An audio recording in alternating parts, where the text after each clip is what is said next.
का आदेश है कि जो प्रसंग हम लोगों ने प्रारंभ किया था कि जीव को अंतिम सांस तक पाप से बचने की आवश्यकता है, तो उसका उपसंहार कर दीजिए। तो कहने का केवल इतना ही तात्पर्य है कि गुरुदेव की वाणी से सुना था कि एक संत थे, जीवन भर भागवत संग किया और सभी लोग उनसे आकर के भगवत प्राप्ति का मार्ग पूछा करते हैं। तो सब लोगों को इस प्रकार से आते देख करके एक वैश्या की कन्या जो बकरी चराया करती थी, वह भी उनके पास में आती थी और हाथ से विनोद में ही उनसे पूछती थी कि बाबा आप सब कुछ बताते हैं, तो ये बताइए कि आपकी दाढ़ी अच्छी है या मेरी बकरे की दाढ़ी अच्छी है। सबके प्रश्नों का उत्तर तो वो दे देते थे, लेकिन उस बालिका के, उस कन्या के प्रश्नों का उत्तर वो नहीं देते थे। अब अंत समय आया, जब ठाकुर जी की सन्निधि में जाने का समय आया, तब अंतिम जो उन्होंने बात कही, लोगों ने पूछा महाराज जी आपकी कोई अंतिम इच्छा हो तो आप बताइए। तो उन्होंने कहा मैंने सबके प्रश्नों का समाधान किया, लेकिन एक व्यक्ति रह गया है। बोले कौन? तो कहा वो वैश्या की कन्या जो वो बालिका थी वो रह गई है, उसे बुला करके लेके आओ। सभी को बड़ा आश्चर्य हुआ कि नारी मात्र के स्पर्श से जो व्यक्ति जीवन भर दूर रहा, वह व्यक्ति अंत समय में वैश्या की कन्या को बुला रहा है। क्या बात है? कोई बात नहीं, बुलाया गया। तो जब वो कन्या पास आई तो महाराज श्री ने कहा कि बेटी अब पूछ, तू क्या प्रश्न पूछती है? तो उन्होंने कहा कि बाबा मेरे बकरे की दाढ़ी अच्छी या आपकी दाढ़ी अच्छी? तब उन्होंने बड़े आत्मविश्वास के साथ कहा कि तेरे इस कामी भोगी बकरे से लाख गुना ज्यादा हमारी दाढ़ी अच्छी है। क्यों? क्योंकि आज तक इसमें एक विषय का दाग भी नहीं लगा। उस कन्या ने कहा महाराज जी आप इस प्रश्न का उत्तर पहले भी दे सकते थे, इतना विलंब क्यों किया? बोले बेटी भगवान की माया बड़ी प्रचंड है, न जाने अंतिम समय पर भी ये कब सर पर आकर के बैठ जाए, कब पथभ्रष्ट कर दे, कब अपने जाल में ले ले। बड़े बड़े ऋषि महामुनि भी भगवान की माया से नहीं बच सके, तो मैं साधारण सा जीव भगवान की माया से कैसे बच सकता? लेकिन अब तो भगवान की चरण सन्निधि में जाने का समय आया है, तो इसलिए बेटी अब तो केवल यही बात है, अब कोई पाप होने की संभावना नहीं है। संतों से हमेशा एक बात सुनी है कि आहार यदि पवित्र होगा तो व्यवहार और विचार दोनों ही पवित्र होंगे। तो केवल आहार, मुख से जब हम लोग अन्न का आहार करते हैं, यही एक आहार नहीं होता है। प्रत्येक इंद्रिय से जो हम आहार करते हैं वह भी एक आहार होता है। नेत्रों के माध्यम से हम क्या आहार ले रहे हैं, कानों के माध्यम से हम क्या आहार ले रहे हैं। यदि जो 5 कर्मेंद्रियां हैं और 5 जो ज्ञानेंद्रियां हैं, कर्मेंद्रियों से श्रेष्ठ ज्ञानेंद्रियां होती हैं, और उन पंच कर्मेंद्रियों से 5 ज्ञानेंद्रियां जो श्रेष्ठ हैं, उन 2 ज्ञानेंद्रियों में भी 2 इंद्रियां अति प्रबल, कर्ण और नेत्र। इन दोनों के माध्यम से जो आहार लिया जाएगा वह बहुत सोच समझ करके लिया जाएगा। क्यों? क्योंकि मान लीजिए ऐसे अनेक चरित्र श्रीमद् भागवत में ही नहीं बल्कि अनेक अनेक पुराणों में, आप चाहे श्रीमद् भागवत में सौभरी ऋषि की कथा उठा करके देख लीजिए, या आप अजामिल की कथा देख लीजिए, जिस व्यक्ति ने जीवन भर सांगोपांग वेद का अध्ययन किया, तपश्चर्या की, वेद वेदांत का पाठ किया, नित्य अग्निहोत्र करने वाला अजामिल भी एक क्षण के गलत संग से नरगामी हो गया, लेकिन नामाभास की महिमा से उसका भी उद्धार हुआ। तो नेत्रों के माध्यम से और कानों के माध्यम से और प्रत्येक इंद्रियों के माध्यम से हम लोगों को यथाशक्ति प्रयास करना चाहिए कि अच्छे ही आहार का हम लोग, जो शुद्ध आहार होता है वही ग्रहण करें। नित्य भगवान के प्राण प्यारे भक्तों का दर्शन, संतों का, महात्माओं का और पुण्य पदार्थों का, अग्नि का दर्शन, घंटा घड़ियाल का दर्शन, शंख का दर्शन, प्रातः भगवान सूर्य का दर्शन, इस प्रकृति का दर्शन, जहाँ पर श्रीमद् भागवत में पंचम स्कंद में भूगोल खगोल का वर्णन किया गया है, वहां पर भी भगवान ने इस बात का वर्णन किया है कि इस प्रकृति को देख करके मेरा ही अनुमान करना चाहिए, मेरा ही अनुभव करना चाहिए, ये प्रकृति किस प्रकार से चलती है। क्योंकि भगवान का जो श्रीमद् भागवत का चतुश्लोकी भागवत है, उसमें यही भगवान ने कहा कि अहमेवा समेवाग्रे नान्यद यद सत असत पर। सत और असत जितनी भी इस संसार में पदार्थ हैं या वस्तुएं हैं या चीजें हैं, उसका प्रारंभ भी मैं हूँ, मध्य भी मैं हूँ और अंत भी मैं हूँ। इसलिए प्रत्येक सुंदर वस्तुओं को देख करके, और चाहे वो सुंदर हो अथवा ना हो, ये तो गुणग्राही वाली बात होती है कि आप क्या देखते हैं। कहीं सुना था, शायद गुरुदेव के मुख से ही सुना था, कि एक मरे हुए श्वान को देख करके भगवान के साथ में चलने वाले लोगों ने कहा कि इसके शरीर से दुर्गंध आती है, लेकिन भगवान ने उसके चमकते हुए दांतों, उस सड़े हुए श्वान के विग्रह को देख करके भगवान ने ये नहीं देखा कि इसके शरीर से बदबू आ रही है, बल्कि क्या देखा, उसके दांतों को देख करके कहा कि यह जीवित होता तो कितना सुंदर होता। तो नित्य प्रति ही गुणग्राही होना चाहिए और नेत्रों के माध्यम से, हर इंद्रियों के माध्यम से, मन बुद्धि चित्त अहंकार, यह सर्वस्व भगवान को निवेदित करके नित्य प्रति ही मंगल वस्तुओं का चिंतन करना चाहिए और प्रत्येक समय पाप से बचना चाहिए, क्योंकि न जाने वो कौन सा समय होगा। इतनी सावधानी की आवश्यकता है महाराज जी कि न जाने वह कौन सा समय होगा जब आप ध्यान में बैठे होंगे, जब आपका नित्य भगवान से मिलन होने वाला होगा, तभी वही एक क्षण का गलत संग उस मिलन में अवरोध उत्पन्न कर देगा, उस क्षण में बाधा उत्पन्न कर देगा।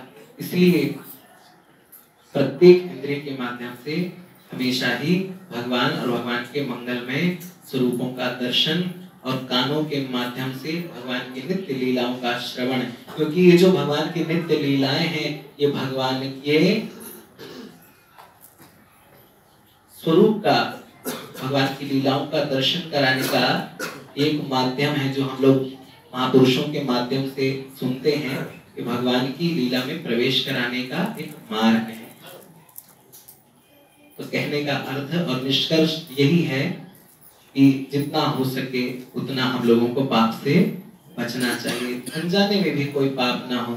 इसलिए बचपन से ही स्कूलों में भी ये प्रार्थना गवाई जाती है, इतनी शक्ति हमें दे न दाता, मन का विश्वास कमजोर होना, है ना।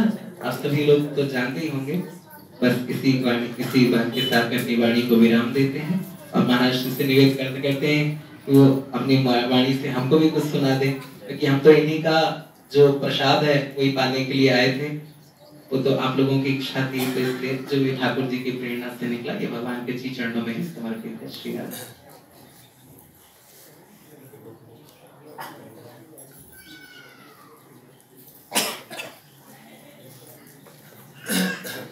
श्री राधा कृष्ण विलास रास कलितां स्वानंद वृंदावनीं वंदे श्री हनुमत् प्रसाद हृदयो मीलन महामाधुरीम्। अहो दिवर्षि धन्योऽयं यत्कीर्तिं शङ्खधन्वन गायनमाद्यनिदं तन्त्रारमयत्यातुरं जगत्। अरतिः क्रोधचापल्ये भयं नैतानि यस्य च अदीर्घसूत्रं तं धीरं श्री नारदं तं नमाम्यहम्। जय जय श्री राधा रमण, जय जय नवल किशोर, जय गोपी चित चोर प्रभु, जय श्री माखन चोर। भक्त भक्ति भगवंत गुरु चतुर नाम बपुए, इनके पद वंदन किए नाशै विघ्नहरे। नारायणं नमस्कृत्यं नरं चैव नरोत्तमं देवीं सरस्वतीं व्यासं ततो जयमुदीरये।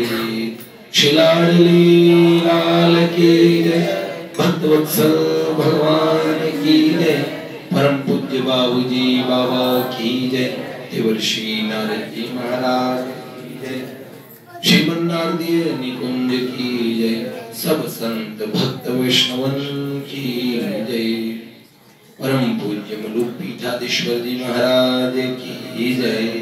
जय जय श्री राधे। हमारे प्रिय भैया जी और इनका परिचय मेरे को कृष्णा प्रभु ने अभी उधर करवाया, जब मैं दवाई वगैरह लेने जा रहा था ऊपर, कि पूज्य मलुक पीठ वाले महाराज जी के शरणागत, उनके शरणापन इस समय भागवताचार्य हैं। देखिए, जन्मांतरे भवेत् पुण्यम तदा भागवतम लभेत्। मेरे को तो भागवत के बारे में भ भी नहीं पता, और लेकिन इसमें खास बात ये है, अगर श्रोता बहुत अधिकारी हो, आज आपको इतनी अच्छी उच्च कोटि की बातें हमारे प्रभु जी ने सुनाई। भैया नहीं, अभी आपको सुना रहे थे, बता रहे थे। मैंने कहा आज मैं बोलने लायक नहीं था, मैं भगवान से पहले ही बोल रहा था आज किससे बोलवाऊं। गले में कुछ इन्फेक्शन जैसा हो गया, कल तो मेरा गला बिल्कुल ही बंद हो गया था रात को यहाँ से प्रवचन करने के बाद में। लेकिन जैसे भैया सामने बैठे, अब ये कुछ बोलवा लें तो बात है। सामर्थ्य असल में श्रोता का सामर्थ्य होता है बहुत। जैसे अधिकारी श्रोता देखते हैं, वैसे ही वक्ता के हृदय में भगवत कृपा से बड़े सुंदर सुंदर भावों का सृजन होता है, प्रगटीकरण होता है। भगवान अभी इन्होंने बताया हमें कि श्रोत्रेंद्रिय और नेत्र, ये दो हमारे लक्ष्य को प्राप्त कराने में हम लोगों के लिए प्रमुखता से अगर कोई प्रधान इंद्रियां हैं, वो श्रोत्र है, कान है। प्रविष्टम कर्णरंध्रेण स्वानाम भाव सरोवर, कान के माध्यम से भगवान हमारे हृदय निकुंज तक आ विराजते हैं। और धुनोति शबलम कृष्ण सलील से यथाशर, और धोतात्मा पुरुष कृष्ण पाद मूलम न मुंचते। भगवान आपके अंतःकरण के सारे मैल को धो देते हैं। हम अपने मन को, अपने चित्त का जो शोधन है वो अपने सामर्थ्य से नहीं कर सकते हैं। उसका जो शुद्धिकरण है वो भगवत कृपा से ही संभव है। तो बहुत बढ़िया बात बताई। आप सब लोग बड़े सौभाग्यशाली हैं। ऐसे और महात्माओं का व्यासाय विष्णु रूपाय, व्यास रूप है तो विष्णु रूप है, हैं? हम तो आप लोगों की और अपनी कहने वाली भाषा, जो बोलने वाली भाषा, उसमें ही बोलने का अभ्यास है। तो ज्यादा महाराज जी प्रवचन की शैली में नहीं होते, हम लोग तो ऐसे ही बोलते हैं। लेकिन मुझे विश्वास है हम ऐसे ही खग समझे खगई की भाषा, तो इनकी भाषा में मैं बोलता हूँ और मेरी भाषा ये समझ पाते क्योंकि मुझे दूसरी भाषा आती भी नहीं है। लेकिन अब भगवत कृपा से इन्हें उच्च कोटि का सत्संग मिलने लगा। अभी पूज्य मलुक पीठ वाले महाराज जी को सुनते हैं, कान में लीड लगा के सुनते हैं। भगवत कृपा से विज्ञान का चमत्कार है और प्रत्यक्ष रूप में भी आप जैसे भगवत भक्त आते हैं तो कुछ सुनाते हैं। लेकिन इस कलिकाल में यही कलिकाल न साधन दूजा, जोग यज्ञ जप जप व्रत पूजा, कोई और साधन नहीं। गाय राम ही सुमिरिय राम ही, संतत सुनहि राम गुण ग्राम ही। कल जुग जोग न जन ज्ञाना, एक आधार राम गुण गान। नहीं कले करम भक्ति विवेकु, राम नाम अवलंबन हेतु मेरे राम। राजा राम प्यारे राम, सीता राम मेरे राम। राजा राम कार्तिक मास चल रहा है, कार्तिक मास में आपको विशुद्ध सत्संग सुनने का मौका मिला और हम अशुद्ध भी क्यों न हो। अभी पूज्य भैया बता रहे थे कि किरात हूणंद्र पुलिंद पुलकसा, आभीर कंका यमुना खसा दया, यन्ने च पाप यदुपश्रयाशया। और भी कोई आभीर कंक जमन किरात खस, शुद्धंति तस्मै प्रभु विष्णुवे नमः। किरात कोई भी जाति का क्यों न हो, नीचे से नीचे पहुंचा हुआ व्यक्ति, और जब भगवत शरणागति को ग्रहण करता है शुद्ध होके और भगवान की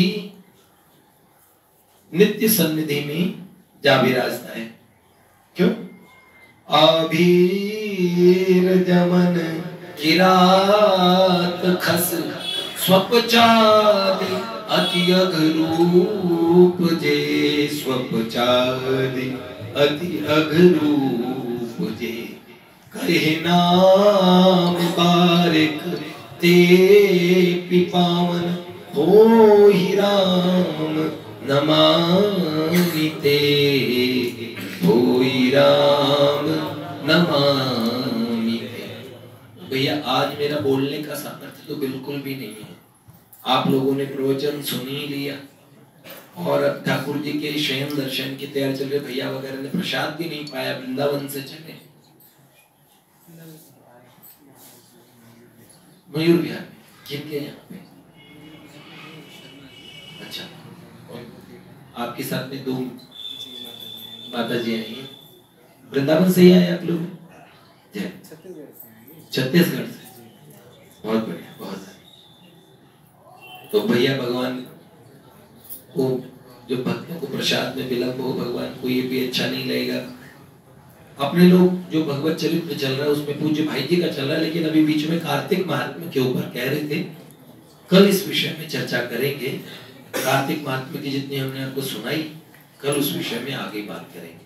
और भगवान से देखो, ठाकुर जी अगर कुछ सुनवाना चाहेंगे तो कल तक ये जो बंद है ना वो खुल जाएगा। हाँ, देखिए कितने असमर्थ हैं। मूकम करोति वाचालम कोमलंकयते गिरिम, ये बात तब समझ में आती है। देखो बेटा, जब तक इंद्रियां मजबूत हैं और यावत दूरांत के जरा यावत स्वस्थ विदम कलेवर, जब तक ये कलेवर स्वस्थ है, जरा दूर है, बुढ़ापा दूर है, तब तक समझ लो। तूर्णम यतेतन पतेदनु मृत्यु यावन्नी श्रेयसाय विषय खलु सर्वतः स्यात्। बहुत जल्दी जतन कर लेना चाहिए। मैं तो आपको फिर भी बहुत सरल और उसमें समझता हूं कि भगवान आपको सरलता से ही स्वीकार कर ले, लेकिन वास्तविकता ये है कि जो भैया ने कहा सजग रहना बहुत आवश्यक है कि क्षण में हमारे साथ में हमसे ऐसा धोखा हो जाए कि भगवान प्राप्त होते होते रह गए। कोई ऐसे भगवान से प्रार्थना करो कि भूल के भी हमसे भूल ना हो, भगवान से ही प्रार्थना करो, हमसे कोई अपराध न बने, ये प्रार्थना करो। भगवान से प्रार्थना करें। हम तो जानबूझ के अपराध करते हैं। जीवन इतना बड़ा है। आज पूज्य भाई जी का विचार नीचे लिखा हुआ है, उसको पढ़ लेना। इतना बड़ा जीवन है कि हम जानबूझ के भूले करते रहे, जानबूझ के अपराध करते रहे। तो भाई जी से, परम पूज्य बाबा से, सभी संत महजनों से, गुरुजनों से ये प्रार्थना करनी चाहिए कि हमारे हृदय में वो प्रकाश हो कि हम सही समय पे चेत जाएं, तैयार हो जाएं और कमर कस लें। जानबूझ के तो कोई अपराध करे ना, गलतियों से जो होते हो, जो भूल से होते हो, ऐसे भाई भगवान हमसे ऐसी भूल भी ना हो, ऐसा प्रायश्चित करें। ठीक है, बहुत अच्छी बात है। कल सुनेंगे आगे कार्तिक महात्म्य का। आज भैया जी से हमने सुना, अब भगवान के शयन दर्शन करते हैं। श्री लाडली लाल की श्री राधे। 2 मिनट। हाँ जी। कुछ दिनों पहले ही लोकगीत एक सुना, बड़ा सुंदर भावार्थ था, तो वो बड़ा प्रेरणादायक है। यदि मनुष्य की आज्ञा हो, आप सभी की इच्छा हो, 2 लाइन।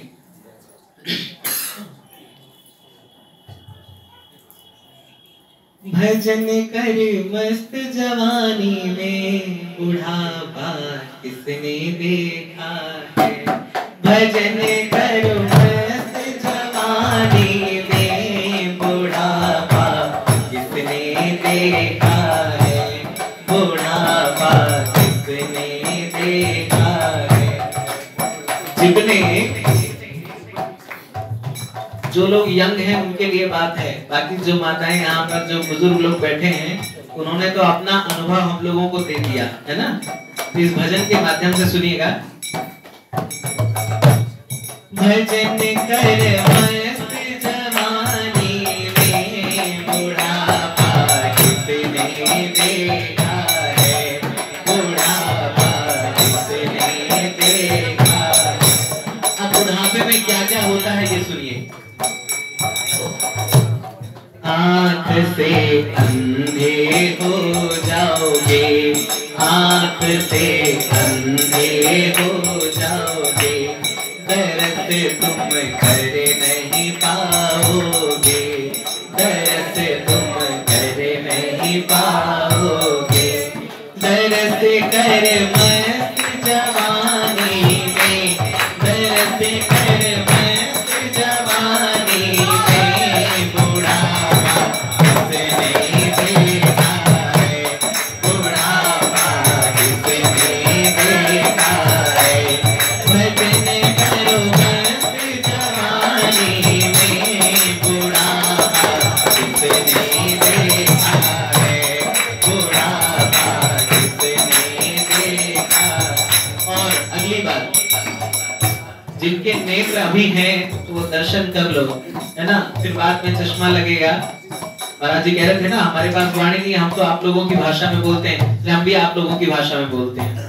हाँ? हाथ से टोटे हो जाओगे, हाथ से टोटे हो जाओगे।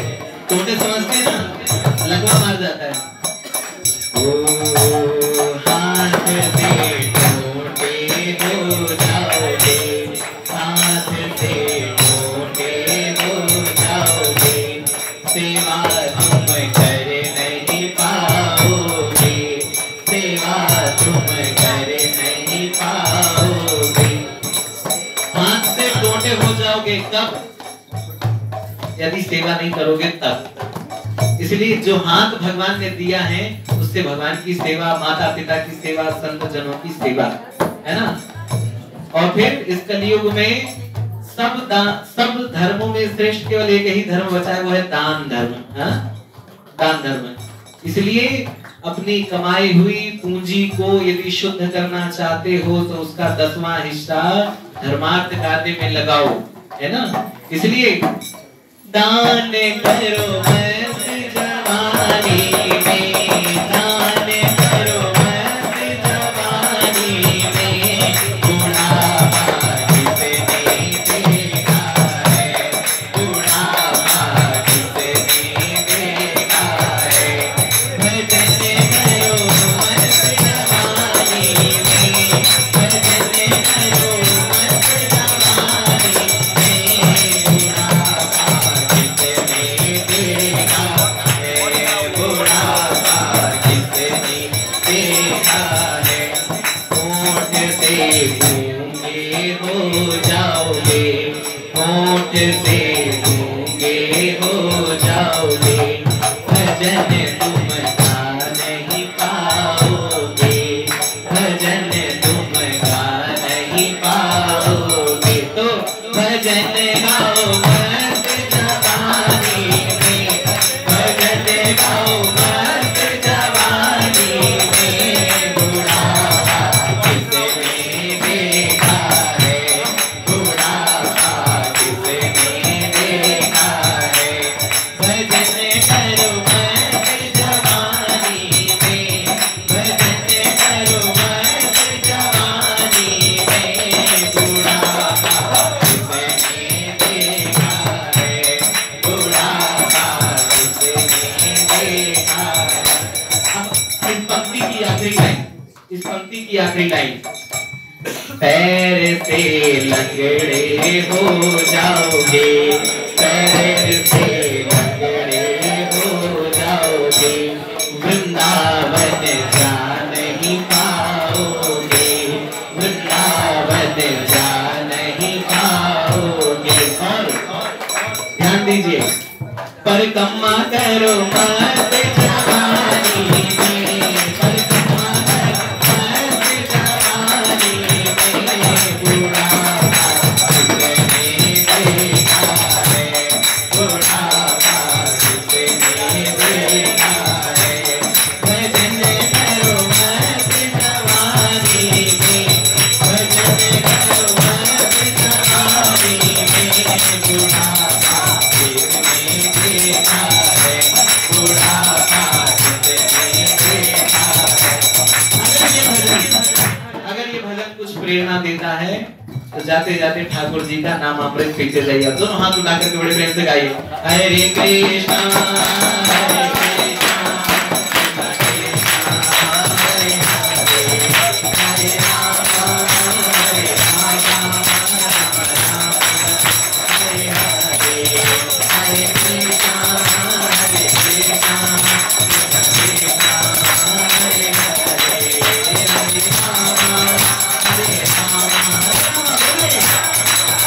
हरे हरे, हरे कृष्णा हरे कृष्णा, कृष्णा कृष्णा हरे हरे, हरे राम राम राम हरे हरे, कृष्णा हरे कृष्णा, कृष्णा कृष्णा हरे हरे, हरे राम राम राम हरे हरे, हरे राम राम हरे हरे, हरे राम राम हरे हरे।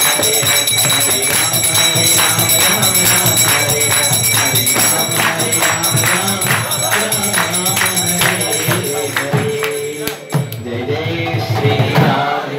बोले नाम महाराज की, बोले युगल सरकार की, आज के आनंद की, आज के परमानंद की, बोल प्रसादिया भगत की।